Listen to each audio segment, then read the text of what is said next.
Hi guys, welcome back to Glittery Crystals. If you are new to this channel, I want to welcome you and I want to thank you beforehand for subscribing and supporting my channel. Thank you so much for sticking around and being patient with me uploading these videos. For the longest, I've been wanting to do a dragon scale cup. This was my first one. I'm doing a second one. I love the way it turned out. I'm so happy I made it. But let me just stop talking and let's get to it. How beautiful is it? Okay, let's start with the video. We are going to start by cutting our dragon scales. I actually purchased the file from Etsy and I actually cut it the first time that I cut the scales. They were actually very small for the cup that I was using. So depending the cup size that you use is going to be the size of the scale. You basically have to do a trial and error. So the second time around, which you are seeing right here, I did them a tad bit bigger. So from top to bottom, each scale is roughly an inch or a little bit more than an inch. That's the size that I used, but it varies from every cup and every design. So just cut a small piece, cut out the shape and see if you need to adjust the size. So as you can see here, I have already my cup. I am not priming my cup. I have my scales already set to go, and I will be using a double-sided sticky tape. I will be starting from the bottom up, making sure that my tape is just on the edge of the cup. I am leaving a very small gap between the tape and the bottom of the cup, but I am just going to be adding the strips one on top of the other all around my cup. This is the most time consuming from the moment that you add your tape and you add your scales. This is the most time consuming of the process of this cup. But it's all worth it. So as you can see here, I will be removing the backing of the double-sided tape of 2 strands. This way I'm going to start on the bottom, but I will be using some of the space from the second strand. So I am removing the backing of both first strands of tape. I am placing each scale, making sure that none of the scale goes past the bottom of the cup. You do not want it, you do not want the paper to go below that. And since the first layer is very critical, if the first layer is not properly placed, then the rest will follow. So make sure that the bottom of the scale is not going past the bottom of your tumbler. And there's a few scales from the file that I purchased that are kind of different in size. So there's a few that are smaller than the rest. That I did notice that once I was applying all my scales, but it really doesn't matter that much. And as you can see, the paper, the cardstock that I used has printing on the back. So what I end up doing is I just applied it with the face of the white cardstock facing us and the design of the paper sticking to the sticky tape. We will be repeating this step all the way to the top. So as you can see here, basically the bottom half of the scale, I am trying to match up with the space that was left from the bottom row. And as I mentioned, there are scales like you can see here that are smaller than the rest. I am just going and trying to find the ones that are bigger in size. But if you have that same issue, there's nothing wrong with it. I am just making sure that I cover that gap, that V gap. Um, I'm just making sure that that V gap is covered.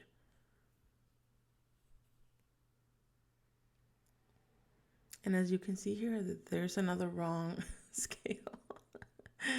But let's just go around following the same layout. You're just covering the V gap with the following scale. And you're just going to repeat the step until you get to the very top.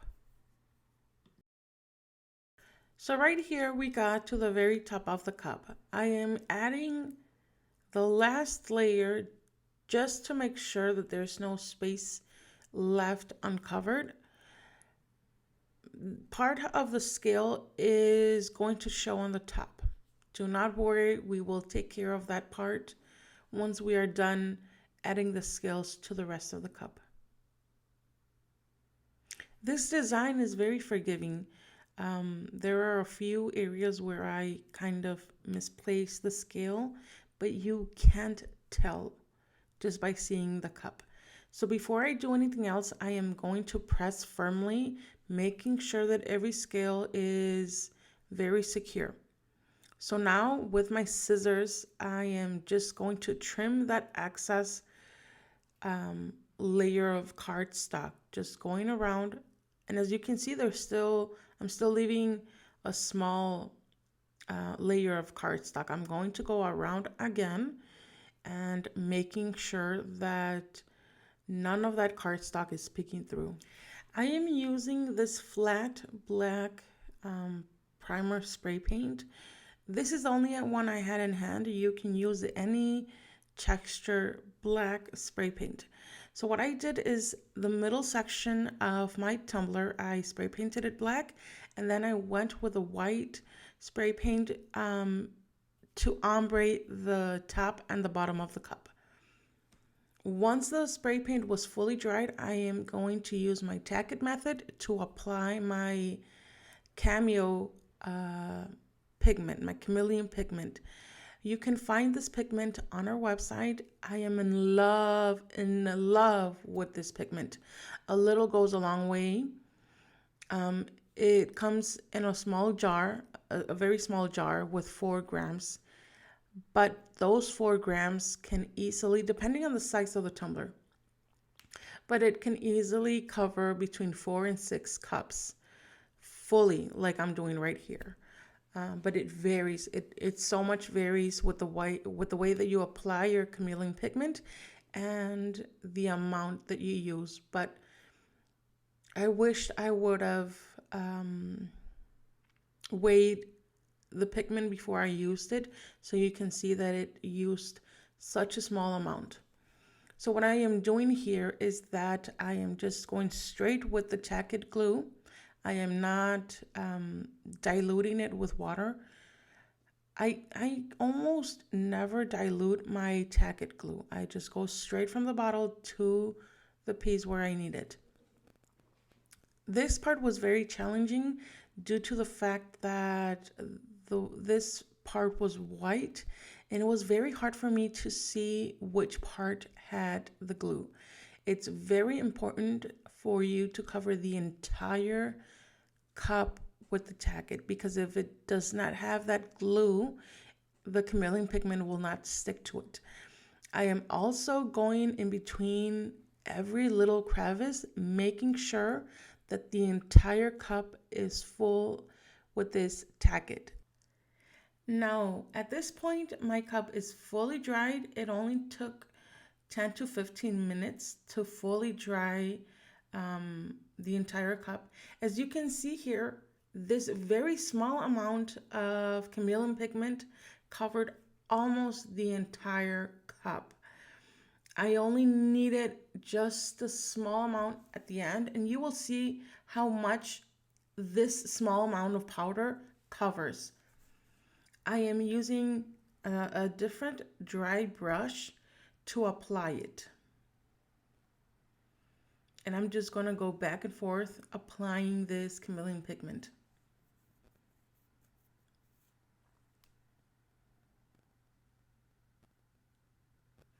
I have my tripod just in front of me in a very weird angle. Um, and it was very hard for me to see where I was applying the chameleon pigment. That's why you can kind of see that I kind of bumped into my tripod. So just bear with me. And at this point, you can already see the shift of the pigment. I am just in love, in love, in love of the way that this cup turned out. I'm just in love. I'm mesmerized. And as I said, you can find this chameleon pigment in my website. I will be leaving the link down below for you to stop by and purchase it if you would like. And as you can see, only this small bottom portion of the cup was missing the chameleon pigment. It's not that big. I believe my cup is a 35-ounce skinny tumbler from Hogs. I believe it's 35 or 32 ounce, but it's a skinny tumbler. After you have passed by the entire cup, make sure that you also get the bottom. I am just going with my hand and gently I am pressing the pigment, making sure that everything sticks to the cup.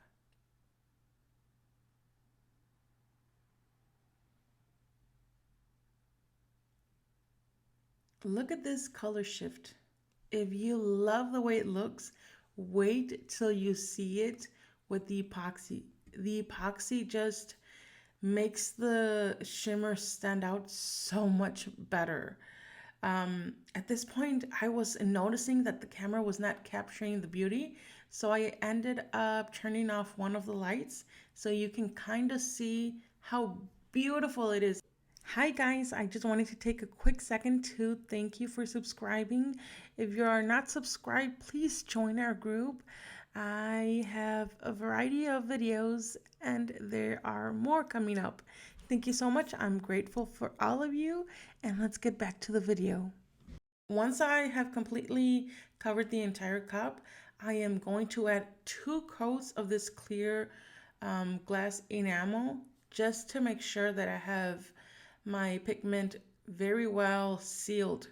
I'm not sure if this makes a difference, but I wanted to be on the safe side.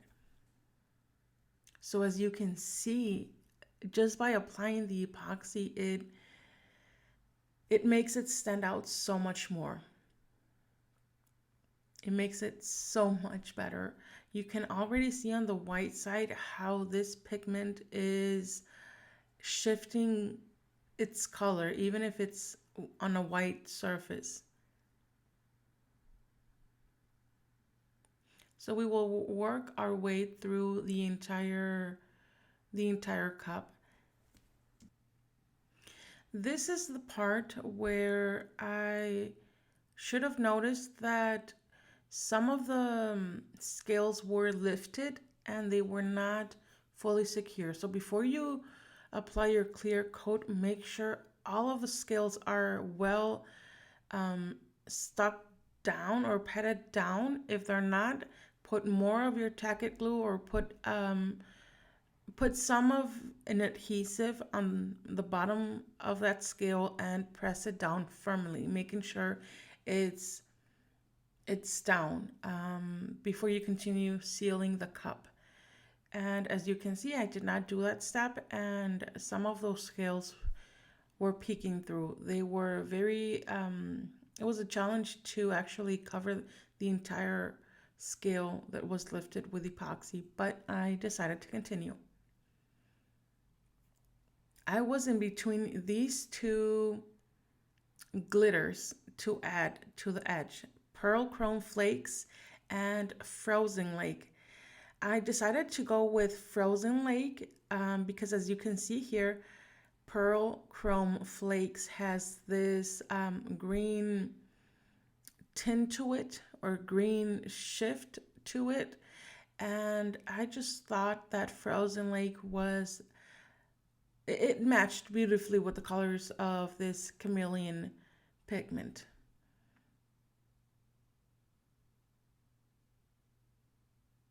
So right now you can see that I'm trying to add a little bit extra of that epoxy just to make sure that those scales are fully covered, but it actually needed a few more coats besides that. So right now I'm just running my finger down the cup and removing that excess epoxy. Why am I doing this step? Once you add your epoxy, if there's a good coat of epoxy and you apply your glitter, you are letting your glitter spread out throughout your cup. And I do not want that. I want my epoxy to be fully leveled, but I want my glitter to stay exactly where I leave it. It's obviously gonna move a little bit, but by me removing that extra epoxy makes sure that my glitter does not move. So as you can see, I am applying the glitter with my fingers instead of dumping the glitter in my cup. By using my fingers, I have more control on where my glitter lands. And I do not want to cover the full area with glitter. I just want my glitter to peek through and give it that shine. After I am happy with where my glitter was placed, I will let it cure. And after it has been fully cured for 8 to 12 hours, I will apply another layer of epoxy. This time I can apply a much thicker layer of epoxy and let my tumbler cure. I already sanded my cup. I used alcohol to remove the sanding dust. And at this point, I'm kind of seeing where I want my decal to be placed. I am eyeballing where I'm placing my decal. I'm using this popsicle stick to kind of see if it's leveled. I'm not being very precise. I like to remove only a portion of the backing at a time. And by doing this, it allows me to press firmly on the decal without worrying if the rest of the decal is sticking to the cup where it's not supposed to. So I'm taking my time here to remove part of the backing and slowly pressing on the decal. Make sure before you remove the transfer paper or the transfer tape to press very firmly and making sure that your decal is well pressed.